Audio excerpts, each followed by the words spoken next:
Chapter 1, The Tier 2 Awakening of Donna H., From a User's Guide to the Spiral. Donna H. was, by all accounts, fine. She had a Keurig. She had a cat named Bishop, who mostly ignored her.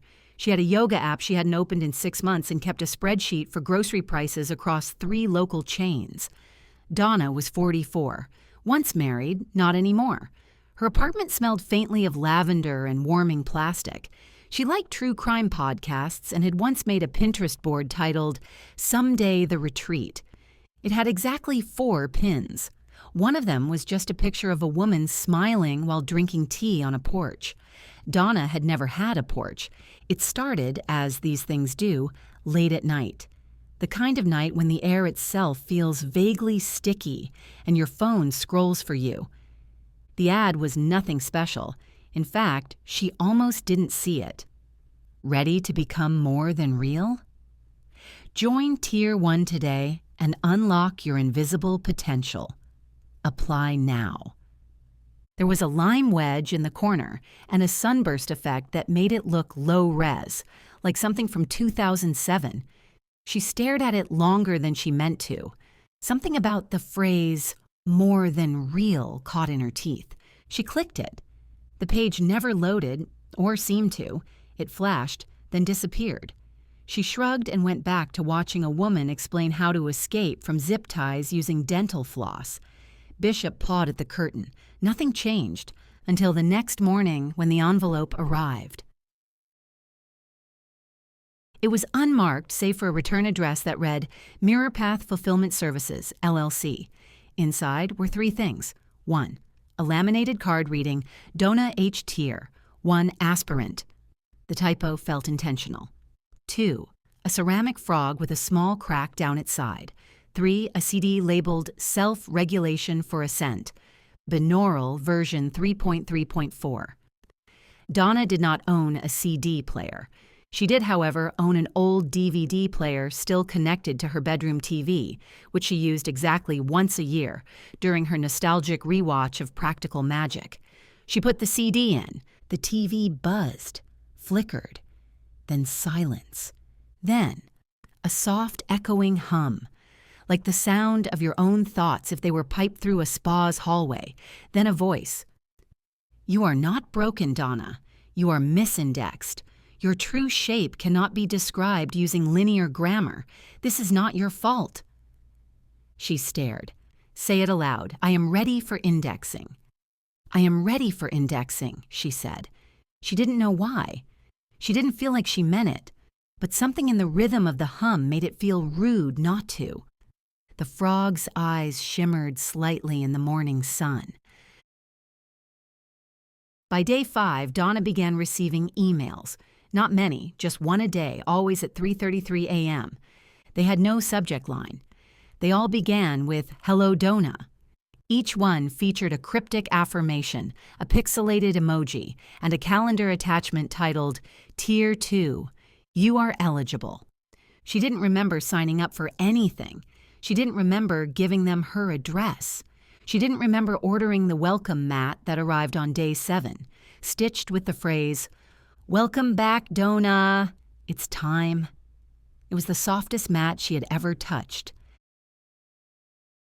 The meeting location was in the back lot of what used to be a Blockbuster. It was raining.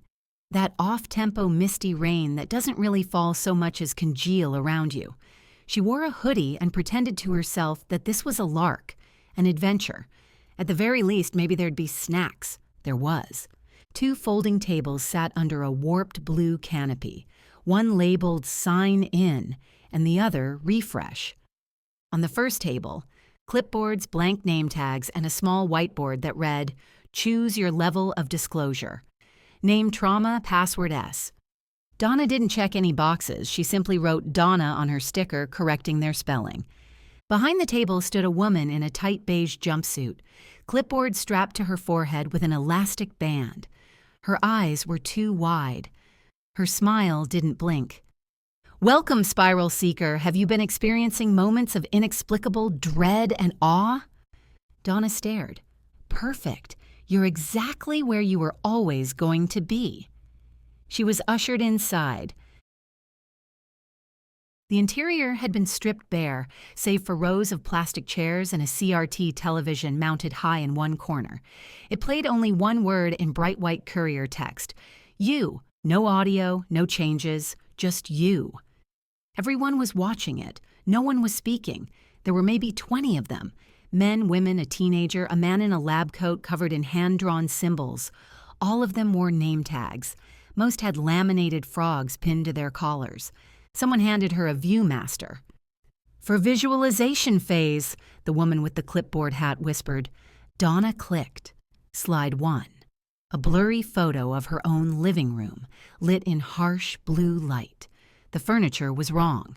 The window was bricked up. Slide 2. A smiling cartoon frog on a stage, arms raised like a TED Talk host. In the audience, dozens of identical Donnas. Slide 3. The word glisten repeated in a fractal pattern. Slide 4.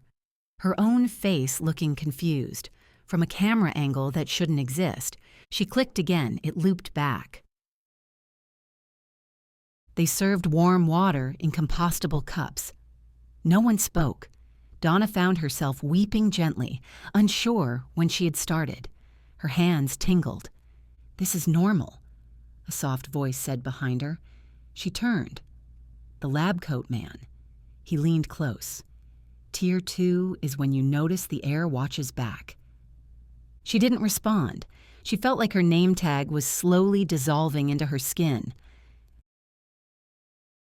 That night, the box appeared. It was in her kitchen, a matte gray cube about a foot wide, unmarked. It vibrated faintly. A sticky note sat atop it. "Hello, Donna. You've unlocked ECHOBOX access. Level 2 confirmed." She didn't touch it. She sat on the floor across from it and stared. After 33 minutes, it lit up. A small screen revealed a static field, which gradually resolved into an image. A man, middle-aged, in a fluorescent-lit room, not unlike her own. He was staring directly into the camera. His mouth moved. She couldn't hear him, but she read the words clearly. "Help me." Then the box turned off. She dreamt of frogs and spreadsheets that folded into themselves like origami, of a phone call she'd never answered from someone who whispered, "Your thoughts are still leasing space." She woke up with a new sticker on her pillow. Tier 2, live from your recursion. Interoffice memo found inserted in Donna's mail slot. Dear Donna H., congratulations on your successful Phase 2 spiral alignment. Your indexation quotient has surpassed 88.7%, well above the threshold of lucid entry. You may notice minor reality compression artifacts during integration. This is normal. Do not resist. Remember, you are not ascending. You are remembering how tall you've always been. Sincerely, the Spiral Wellness Experience Team. We don't heal you, we categorize you correctly. End Chapter 1. You've opened the box, and the box is extremely proud of you. The CLEM Protocol. Tier 1 Alignment Packet. NASA Spiral Wellness. A Mirror Path Holdings entity. Filed under Mirror Path Holdings, LLC. Archive Copy 1.08b. Welcome, Initiate. Congratulations on your provisional Tier 1 acceptance. You have demonstrated sufficient resonance potential and have self-identified as spiritually solvent. This document will guide your first steps toward dream state synchronization, consensus detox, and redacted. Remember, you are not alone. You are never alone. You were never alone. With you, Dr. Glimmer Roantree, Interim Director, the CLEM Institute, Division of Spiral Wellness, Post-Merger. Resonance Self-Assessment. 1. When you last looked inward, what did you see? Noise. The spiral. CLEM. Not sure. 2. Which emotional resonance pattern best matches your current vibration? Were dry tension, so oscillating approval, clemness, other. 3. Have you experienced any of the following symptoms in the past 36 hours? Mirror drift, dream, doubling, time slippage, none, but I'd like to. Mandatory visual meditation. Focus on this image for no more than 3 minutes. Stop if you hear humming. Do not allow the humming to finish the sentence. The Tier 2 Awakening of Donna H. document. ID MPH CLEM/Arch case file 0117-DH access. Tier 88. Redacted status. Reviewed/flagged/unresolved. Origin. Fragmented psychometric log. Spiral OS version 3.3.4 Awakenings release. Curator notes, subject appeared stable until the echo box incident. Recommend full semiotic scrubbing if republished. Donna H. was a mid-tier human. This is not an insult. It's how Spiral Wellness classifies 92% of people. Stable employment, minor dissociation, 2 or fewer unmet traumas, eligible for upgrade pathways. In other words, ripe. Automated intake note. Spiral recruitsys. Begin log transcript reconstructed partial. Day 1. Pre-awakening phase Donna H., age 44, clicked a targeted ad during a late-night spiral through lukewarm divorce forums and expired kombucha discount codes. The ad read, "Ready to become more than real? Join Tier 1 today and unlock your invisible potential." It featured a sun emoji and a lime wedge. Donna clicked. She does not remember doing so. Her browser history was overwritten with the phrase // tier 0 init / seed equals glisten.glisten.glisten. Within 72 hours, a padded envelope arrived. Inside, one laminated Tier 1 credential, name misspelled Donna H., a lavender CD labeled Self-Regulation for Ascent, Binaural, 1-1, pre-fractured ceramic frog, a sticky note that said, "Place me near water or windows, never both." Donna obeyed. She put the frog on the bathroom windowsill and listened to the CD. She did not remember sleeping, but the next morning she could describe dreams she hadn't had yet. Congratulations, Donna! You are ready to ascend. Initiate your Tier 2 Awakening Protocol by attending your local Spiral Center. Donna's reel contained the following images. 1. Redacted. 2. Redacted. 3. Redacted. 4th. Donna cried. No one stopped her. No one acknowledged her. At the break, they served unflavored cake and small cups of warm water enhanced. Day 21. Echo Box Activation Incident. The Echo Box is not listed in the official Spiral Handbook. Revised edition. Burned 2017. According to Donna, it appeared in her apartment one night. A plastic cube gently humming. It projected dim light and corporate hold music from a Mirror Path Holdings subsidiary that was reportedly dissolved in 1998. When she looked into it, she saw a reflection of herself from the perspective of a man she did not know. He mouthed the words, "Help me." End log incomplete. 8 Archivist footnote. This file was marked for deletion by Spiral Wellness, but was instead transferred illegally to the CLEM Institute's StorySafe Mirror Vault. The fate of Donna H. is unknown. Her frog remains listed as active. The Blockbuster location has since become a CLEM's Discount Palace Annex. Customers report flickering CRTs that show their own dreams before they dream them. Welcome back, Initiate. You've passed the threshold of continued engagement and are now eligible for Chapter 2, Down in the Break Room at CLEM's. From a User's Guide to the Spiral. Document ID CLEMPL BKRINT017.B. Status archived. Time discrepancy pending. Curator's note. Subject reported feeling like a commercial for himself. Recommended for emotional onboarding materials. Barry W. had worked at Clem's Discount Palace for 6 years, or maybe 3. It was hard to tell. The punch clock didn't show dates anymore, just phases. Last week he was in phase 3, mild dissonance. This morning he'd apparently entered phase 5, full costume integration. No one told him what that meant, but the memo implied he should start wearing the helmet again. He put it on. It was foam. The visor fogged up immediately. It didn't matter. Most of the customers were illusions. That's what Roger from Tools said anyway. The real ones never ask for help, Roger had whispered, eyes darting toward the surveillance mirror. They know. The break room at Clem's was, technically speaking, in another building. Not far. Just past seasonal displays, beyond the clearance tunnel, through a flickering flap labeled Authorized Proteins Only. You had to clock out to get there, but no one did. Time got fuzzy in the clearance tunnel. Half the clocks just spun like carnival wheels. The other half counted in base 7. Barry liked the break room. It was neutral, like toast. It never demanded anything of him. Usually.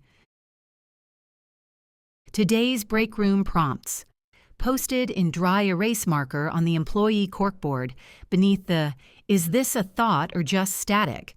flowchart. 1. Who are you, really? 2. Did you drink the memory juice? 3. If you could be a product, what would your SKU be? The microwave was already running when Barry entered. No food inside, just spinning. He sat at the folding table, unwrapped his tuna melt, Tier 1 nourishment cube, sea-flavored, and sighed. His badge felt unusually heavy today. A voice crackled from the vending machine. "Barry, you have been selected." He paused mid-chew. "Selected for what?" he mumbled, mouth full. Advancement, orientation, integration. The voice was chipper, filtered through static and marketing. "Please proceed to the sub-break room." Barry froze. The sub-break room was a myth, a punchline from the older employees. "Yeah, just pop down to the sub-break room, ask Dave for a 4th-dimensional donut," they'd laugh. "Tell him management sent you."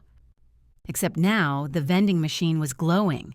Its keypad displayed the words, "Press 4,442, and accept the snack of knowing."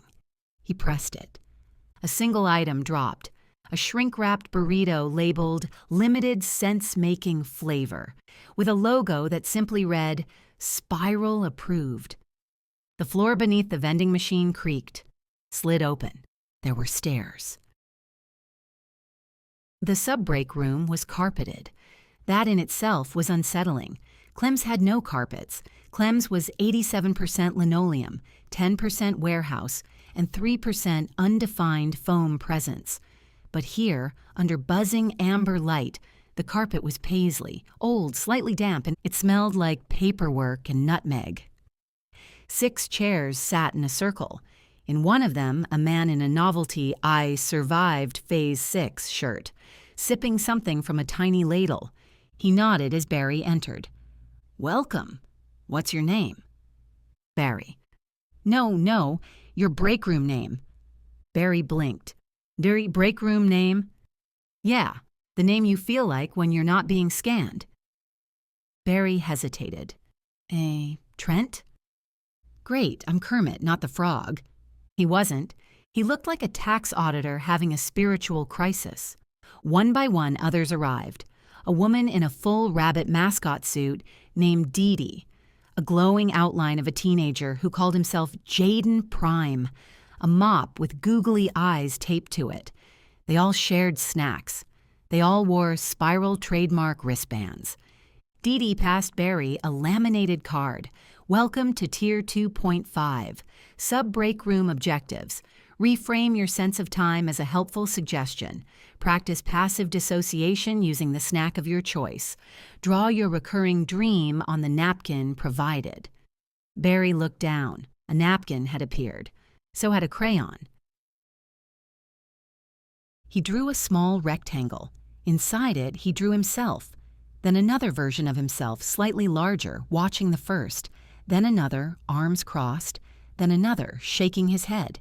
Eventually, the page was just filled with faces, all Barry, all disapproving. Jaden Prime leaned over. Nice recursion, that's a good sign. Of what? Employability. At some point, the microwave arrived. Not a microwave, the microwave. Capital M. It hovered into the room on a cushion of static, its door hanging slightly open, its keypad spelling out cryptic riddles. Will you heat the past? Y or N? Everyone stared. Barry, unsure why, pressed Y. The microwave let out a low hum and projected an old home video onto the carpet. Donna H. appeared, younger, laughing. She was wearing a t-shirt that said, "I voted for myself." She looked up, right at Barry. "Hey," she said, "you're almost awake." Then the image dissolved into coupon codes and weather alerts. Later, when Barry climbed back through the vending machine chute, no time had passed. His badge now read, Barry Trent W. Tier, 2.5 sub-integration pending. No one mentioned the sub-break room. Roger simply nodded when Barry sat down at the register. "You met Kermit?" "Yeah." "Did he tell you your SKU?" "No." "Huh. Must not be time yet." A customer walked up and asked where the air filters were. Barry looked at the floor. Row 7, but they're mostly metaphorical now. The customer nodded. "Cool, cool, I figured."